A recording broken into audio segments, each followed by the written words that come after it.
In today's video, I'm going to teach you how to make all columns the same width in Google Sheets. This can be especially helpful in organizing your data and ensuring your spreadsheet looks neat and professional. So, whether you're preparing a report for work or simply trying to keep your personal spreadsheets in order, this guide will help you achieve consistent column widths. Let's get started. First things first, you'll want to open your Google Sheets document. This is where you've probably already inputted your data, and now it's time to make sure everything looks polished and uniform.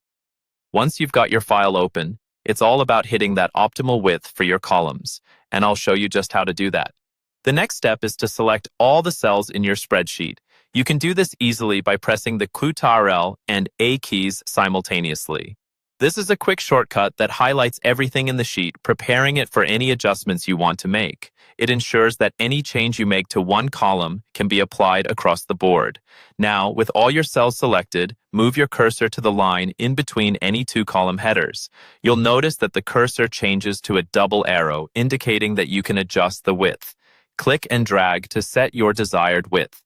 This action will set the new width for a specific section, but don't worry, we're about to apply it uniformly across all selected columns. We're almost there.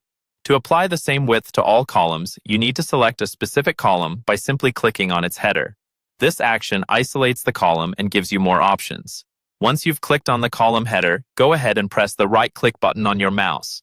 A drop-down menu will appear providing several options. From this menu, you'll want to choose the option that says Resize columns A, D, or whatever range you are targeting. This option is key because it allows you to specify an exact measurement for your columns rather than relying on manual adjustment, which can sometimes be inconsistent. In the dialog box that appears, you'll simply type in the number for your desired column width. Try to choose a width that accommodates the content easily but doesn't leave too much extra space. A width of, say, 100 might work, but this depends on your content. Once you've typed in your number, click OK. And there you have it. Your columns should now all be the same width, giving your sheet a clean, structured appearance. This method is not only straightforward, but also incredibly efficient, saving you a ton of time compared to adjusting each column individually. Thanks for joining me today to learn how to make all columns the same width in Google Sheets. I hope you found this tutorial helpful.